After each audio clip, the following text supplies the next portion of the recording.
So following down a Nissan, I've pulled all the sheeting off and the covering off, and there's the finished article. There is a slight difference in the lacquer more than the colour of the paint, I think. We've got to buff this and see how this comes out, but overall, I actually think that's cracking. I'm pretty pleased with that. That's where the colour blends in. So that's where I took the colour to, and I can't see anything at all. I'm up super close, and even on camera, which normally will show anything at all, there's nothing there. Here's where we keyed up and the fade out thinner was, so that still needs to be buffed out. But the actual colour, I challenge anyone to tell me where the blend of the colour was at all there. And the actual finish of the lacquer, it's finished lovely, glassy smooth. The level of orange peel on that is no greater than the factory paintwork, which is a bit dull. It does need we're going to polish this, it needs a polish. So pleased with that, but before we do that, I want to do the interior, because I really don't like doing the interior. So jobs I don't like doing, I tend to get done first to get it over and done with. We've got to give it the mother of all cleans. It's obviously been used as a nice family runabout. There's a lot of dirt inside here. I like to get everything out so I can get in every nook and cranny. So I've got all the carpeting out the back of it. We're going to give all this hoover out and a clean the plastics. Really go to town on that. Probably use G101 first to get all the dirt out of the plastics before putting the silicone on. That will give it the shine. We'll hoover out all around inside the spare wheel well. We'll get that out and make sure we get all the crud that gathers at the bottom of the spare wheel well. As I said before, I might seem going a little bit far on this car, but I'm going to ask strong money for it for a 2008, and it's all because of that full Nissan service history from new. We're going to be asking a premium for it as a particularly good example. So we really, embarrassing how long it's taken me to get that out, isn't it? That's why I've moved away from it on camera. But yeah, no, so we're going to be asking a premium for it. So we need to make sure that that's justified based on the condition of it overall. So things like getting in the car and finding that is not going to do that for us. So let's get it all cleaned up. Like I say, this is a bit I don't enjoy, because it's not like polishing where you get instant gratification from it. Anyway, I'm putting it off. Let's crack on.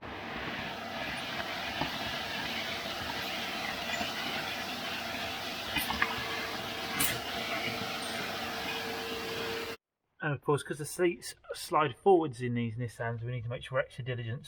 Slide the seats forward and get the dirt that sits underneath the seats as well. Otherwise, it's going to look terrible if someone slides it forward. And you've got all this leftover crud in there. Right, let's get the good stuff, the G101 on the go. And see what that makes of all these plastics. Get some brushes, really work it in. Just douse it all down with a G101. Now I put warm water in as well. I like to put warm water in, I think. Agitate stuff a bit better. Just absolutely douse all this. Let it work its way in. And then give it a wipe down afterwards and give it going over with the silicone so it gets a bit of shine to it.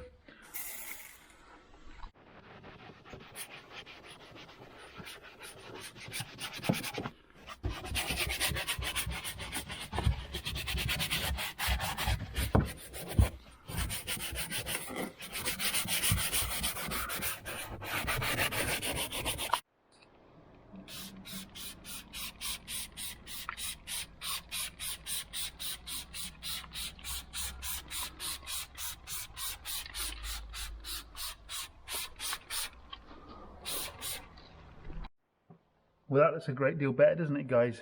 After a good hoover out, a clean out with the G101 and then a coating of the plastic gloss. So now we've just got to clean up all the carpets. Base carpet in, now we need to do the false flooring ones. Second level on, looking good, we've got all that dirt out of them. Now they go a big parcel shelf. There we have it, guys. Quite the transformation, isn't it?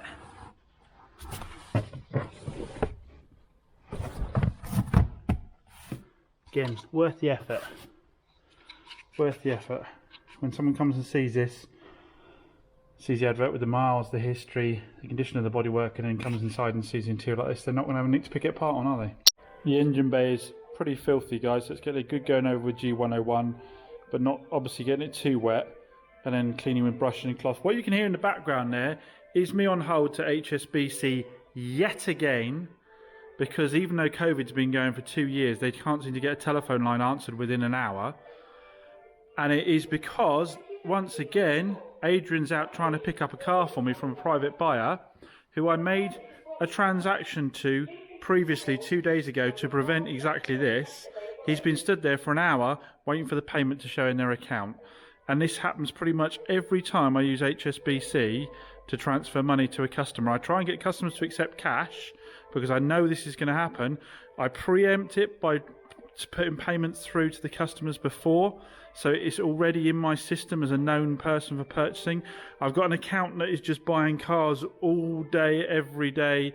It's been the same for 2 years, yet their algorithms are not clever enough to say it's okay for this payment to go through. No one on live chat can help you, and the business team is still an hour's wait to get through to anyone on the business team. HSBC, the worst business banking in the world, and I will be swapping it over as soon as I get the time to get it done. So, as you can tell, I'm not a happy bunny because I pay Adrian by the hour and he stood around there. I've got the funds to buy the car 10, 20 times over. All in there, all cleared funds. And they won't release my money to my customer, even though I've paid them in advance. And the worst thing is, these people are rocking in here, buying cars off me as a one-off transaction with their cards via bank transfer, and it's going straight into my account. So how the F does a business account where a car trader is buying cars all the time have an issue with making a transfer for a car? I'm raging. Right, quick update. After leaving that on hold for an hour, I got no answer, and then promptly had a call from HSB's fraud team to say the payment had been held, even though everyone at HSB was telling me it categorically hadn't, it left my account. Exactly the same thing has happened the last 2 times as well. Guys, do not, under any circumstances, use HSBC for business banking. I will now be going through the painful thing of moving banks because I've got another car being picked up tomorrow. Same thing. This has cost me probably £70 in additional time with the car sitting around. I've got no chance of getting out of them. Well, that's a bit better, isn't it? I want to sit down and let my blood pressure go down a bit now and have some lunch and then get cracking on the outside because I really need to get this photograph while the sun's still out today. So all the interiors also now had it going over with G101 and then the plastic cleaner, and as suspected it's all come up pretty much immaculate, I'd say. Very little to complain about inside there at all. Plastics are all in good nick, seats are all in good nick. So just got to get on and clean the outside now. There is one shiny side of the Nissan. Somebody questioned whether my rattle can job would be good or not based on where the blend was. Will you tell me, where did I blend it, guys? I blended it somewhere along here, but after just the quickest of polishes, there's nothing there. So yeah, I am pleased with that. Well, now I've buffed the panel next to it, I don't think the colour is outrageously different. Even on camera, which will obviously show anything at all. In real life you can't see any colour difference at all, really. There's loud dance music and a black landy. That means only one thing: Adrian's back with the car he had to wait a bloody hour and a half or whatever for. So we're going to have a good look around this in a bit, but I think he probably needs a brew first. So guys, the Nissan's all done. She's just had a photo shoot and a walk around video, and I'm pretty pleased with the results of this one. It's turned out to be a really smart looking car. Yes, I probably went too far doing all the paint on it that I did and spending the amount of time I did on it, but I think the end result has been worth it. Interior is now minty clean. All came up really well. I mean, the only thing I'd really note is minor scratching up there. Other than that, the interior is in really, really good nick. Just needed a really good clean. But it's all come up pretty immaculate since then. So you've got the corner of the bumper down there that I painted. Touched in the scratches at the back there, didn't I? Then you've got this panel here that I painted. And the corners of the bumpers that I painted. And yes, for those people looking for it with a trained eye, they're going to spot some colour differences, but for the vast majority they aren't going to really spot it at all. They're just going to see a super clean car for the age. So yeah, really pleased with the outcome of it. So yeah, does it financially stack up to spend that amount of time on the car? Probably not. But what fun would this be at all if I just bought super clean cars, said, look, I bought a super clean car, guys, let's sell it, and I sold it, doing nothing to it, and I made money on it. How interesting would the videos be then, and what satisfaction would I get from it? I take immense satisfaction out of doing this with the car, and that's what it's all about. That's why I gave up the corporate job, because I just found such satisfaction out of doing this, turning these cars around like this. And now someone's going to come along and be spending well under 3k and getting a car that looks this clean and mint. And if they're on a budget, they want to show off their new motor to people, and they pull up in this, I think people are going to be impressed for the money. They're going to say, geez, that's crazy clean, isn't it? At least that's what I hope the reaction would be. And they can leave feeling really happy about their purchase. And like I said, I just get great satisfaction out of turning them round. As I said, I could pick up a 2015 car, 2016 car, throw a bucket over it, put it up on the net and sell it. Wouldn't make any content for you guys, wouldn't give me any particular satisfaction apart from the readies I made out of it. But the money side of it isn't 100% of it. Yes, I want to make decent money, but I just really enjoy doing this. Anyway, repeat myself, rambling on. Got a lot of photo shoots to do today. Nice thing having the empty unit at the moment, I do need to get in and paint the floor, was I was able to park these all in here overnight so they didn't get dirty, and now I can pull them out and do photo shoots. So next one up is the Ford KA. I did the Daisy the other day, then I'm going to give this a clean. So this is the Fiat 500 that Adrian turned up with yesterday. That's what I was going to do a quick walk around on, but we never got to do it. I bought this privately, sight unseen other than the pictures and the description the person gave me. I did a deal with them and just sent Adrian to pick it up with some basic checks for Adrian to do for me to make sure it's all right, being the sump, being number one, and the gearbox. But to be honest, this is one that isn't going to make very interesting content because there isn't a lot for me to do to it. It's a 2014, it's a 63 on the plate, but it's actually a 2014. The customer MOT'd it before I got it and serviced it before I got it and had the cam belt done. So I don't have an awful lot to do. They've kept it really clean. This is as clean as it's come in already. The only thing I can really see I need to do is whip the wheel trims off, give them a good clean and give them a spray so they look minty, because the rest of the car is minty. The interior's bang on. It's a 2-owner and it's got a full service history. It's a POP, which is the less popular spec, but I'll put a Bluetooth receiver in it so they can play their phone through the stereo and their mobile phone, and they should be happy with that. It's only done 44,000 miles. I need to take these daft little mirrors off. Yeah, so apart from the wheel trims being a little bit scuffed, overall it looks in fantastic nick. I haven't driven it anywhere. Is that sitting out a little proud? Someone's taken the headlight out and not put it back in properly. They should sit flusher than that. Yeah, that happens a lot because there's two pins on this side that you need to push in quite hard. There you go. Sorry. There you go, I fixed something. There you go. I said this wouldn't have any content on it. I just fixed something. It's come from Vosper's, local Vosper's Fiat dealership. So, yeah, I mean, it's got great tyres all round. It's a wash it and stick it up job. So this is the exact opposite of what I was just talking about. But I do need a few of those in between everything else because I can't spend the amount of time I spent on that Nissan on everything else. So yeah, photo shoot on the Ford KA. Now I've finally got the badge on it after Amazon missed me 2 days in a row. They managed to find my house, which is down a back lane, down a dirt track, and they find it every time, but they couldn't find my unit clearly labelled 3A, 3B on an industrial estate for some reason. So yeah, photo shoot on this one, get this one up for sale. It's Friday. I wanted everything up on a Thursday.